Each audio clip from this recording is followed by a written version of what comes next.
everyone, wherever you are in the world. This is Bram Lagrou live with the webinar series that we do on a weekly basis called Croissants and Gems. So welcome everybody here on this webinar, whether you join in with us live or when you look at it, one of the replays later on. We are just going to start in just a moment. We're just getting warmed up a little bit, and today's topic is all about entrepreneurship. So entrepreneurship.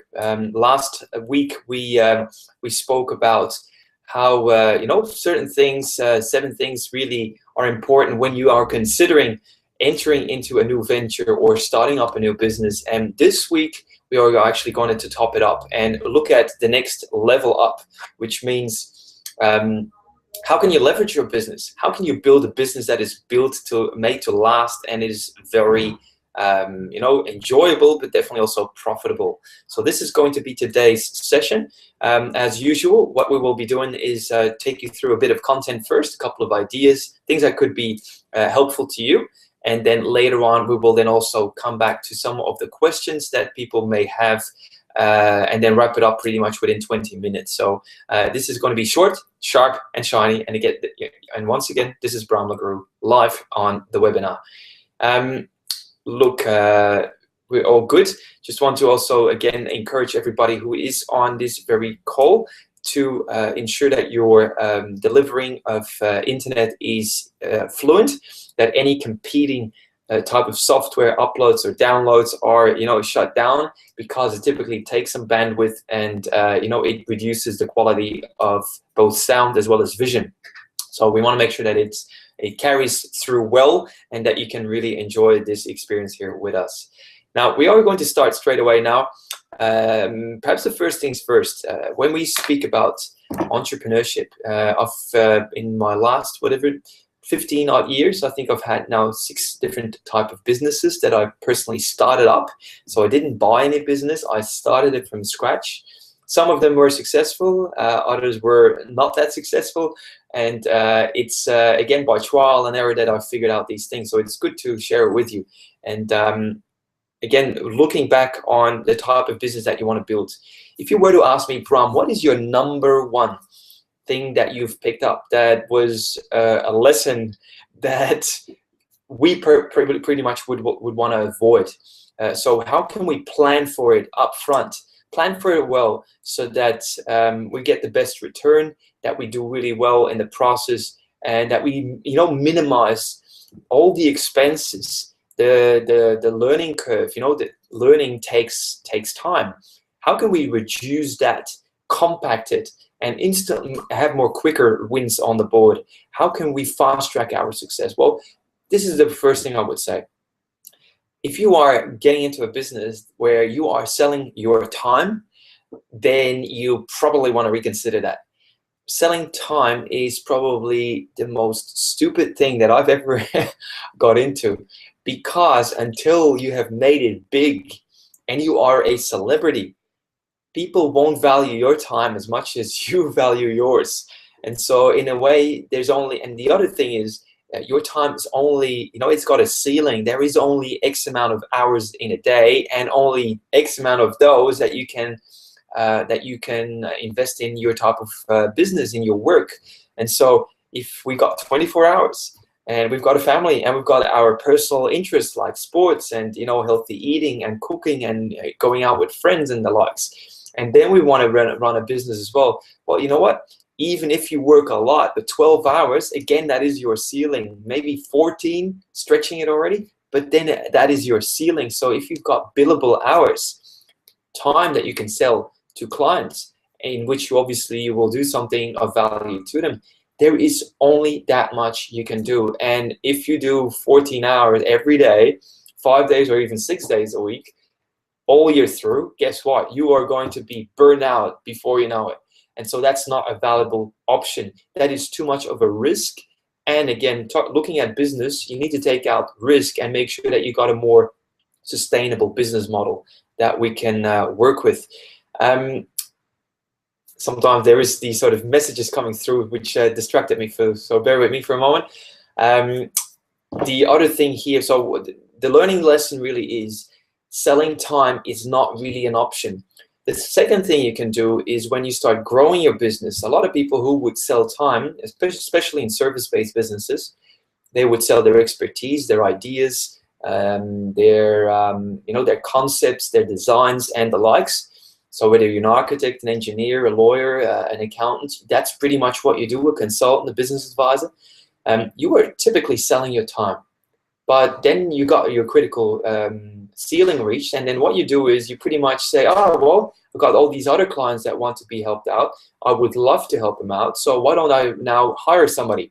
That's when suddenly, from making this much and keeping this much, you suddenly are making more, but you are keeping less because you need to somehow then accommodate for somebody else's wage or multiple people's wages.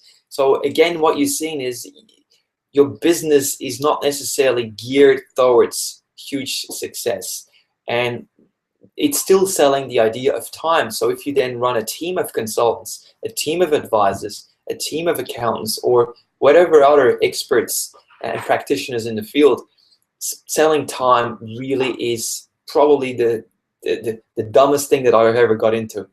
And so what would I suggest instead? Here's what I would like you to consider.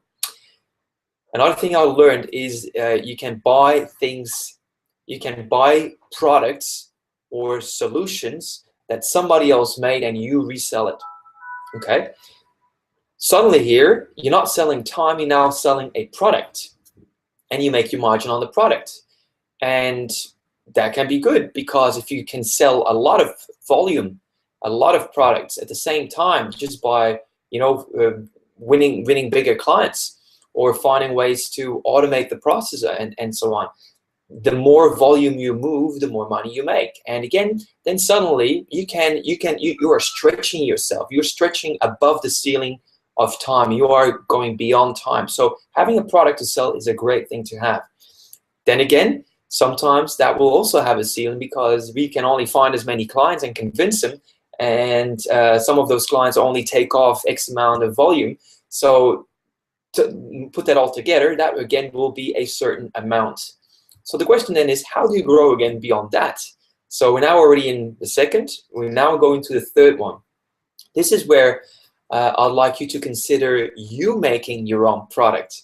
So when you got your own product, even though, yes, there is research and development involved, there's development cost involved, there's a lot of time involved, but once you got your own product, then your margins are completely differently. You can price yourself more competitively to get more volume, but you can also price yourself with a premium and make sure that you're in a niche market with a product that nobody else has, and at least for a while, and do really well that way as well. So the product, once you got it yourself, suddenly you making more per item, rather than buying the product of somebody else who also needs their cut, and makes also the product more expensive in the marketplace. So if you can somehow go direct, cut out the middlemen, in a way you become more flexible to and more profitable in the process. Again, there's also services that these other people may render, which would justify why sticking with the product that they manufacture is the right option for you. So anyway, just want to somehow show you the differences. So if the first thing was selling time, and that only being pretty much the lowest possible thing where we can be. The second one, which takes us up a level higher up, is selling products of others. The third one then is selling our own products, which gives us more flexibility and more margin. And then the fourth one is, and this is my very favorite, this is where you are selling your solutions, your products that you fabricated, but you also ensure that it's automated, and actually that will be the fifth one. You make sure that it's automated. So let's just say that you make up once a product. In my business, for example, that could be a platform for training and coaching. I could sell my time and do the training myself, and I could do the coaching myself, or I could make it in a structured way that answers pretty much 90 to 95% of most common questions of people, and help them to get some wins on the board with an automated version. Which means if I then once make it and put it out there, and then I drive traffic to it, suddenly the business keeps going on in my absence, I can automate everything. I can automate my emails. I can automate campaigns, and I can, be anywhere in the world, knowing that the business will still keep ticking along, whether I have staff or not. That's not really the thing. And this is something that you can consider for your business as well. Automation is the key. It just makes things so easy. Yes, sometimes there's technical issues. Yes, there's sometimes hiccups, and you need to eliminate those. But once you got the machine ready, it is an automated process, which means that you are making money automatically as well.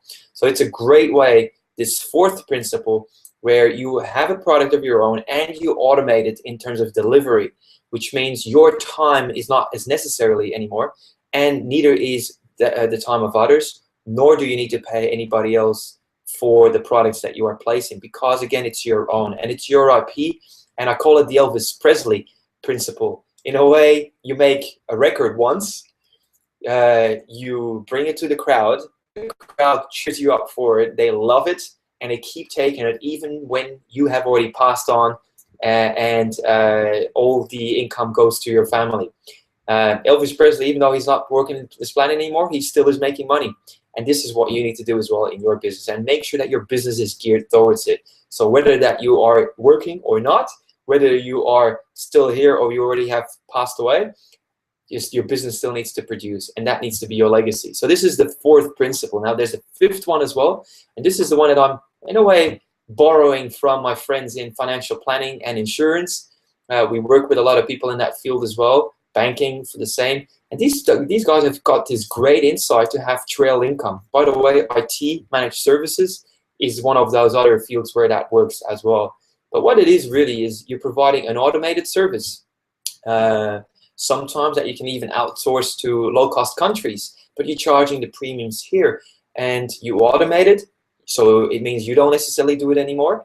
Clients sign up once, and they keep paying you a monthly trail income or a fee for service. And in a way, the service is adding value for sure, but it's so streamlined and automated and well placed. Sometimes it's just a paper with some peace of mind that you've given out, like insurance, because I think it was Warren Buffett who said insurance is the greatest business to be in. You give people a paper with a promise on it, and then they pay you for as long as they live. It's great. Obviously, when there's claims involved, that's when the insurance then needs to also back up the promise and deliver. But for many people, they will buy life insurance. They will buy, TPD cover, trauma cover, and the likes, and never ever will use it up. But they've paid ongoingly. So this is the great insight number 5, which is trail income. How can you hand out something that the market is looking for, where there's demand for, that includes complete automation or minimum work for it, but it still is something that hits the sweet spot and the people want it? How can you bring that to the marketplace and make sure that you got this trail income? This is my 5 tips in recap. Number 1, you sell your time, but that only goes as far, and you will easily get stretched and have a lot of extra costs. And then if you then start growing your team with more people that you need to pay, whose wages you need to pay, your costs are too high and too risky is your business. So selling time is not a viable option long term. The second thing is to get a product that people want, that you can make your margin on, and that you can move a lot of volume on. That's number 2. That's where you start, let's say, where you open it up for more scalability within your business. Number 3 is you design your own product that competes with the former, or is just in a marketplace where nobody else is playing it. And that's where you have more flexibility, possibly also more margin to scale up your business once again. So this is the third one.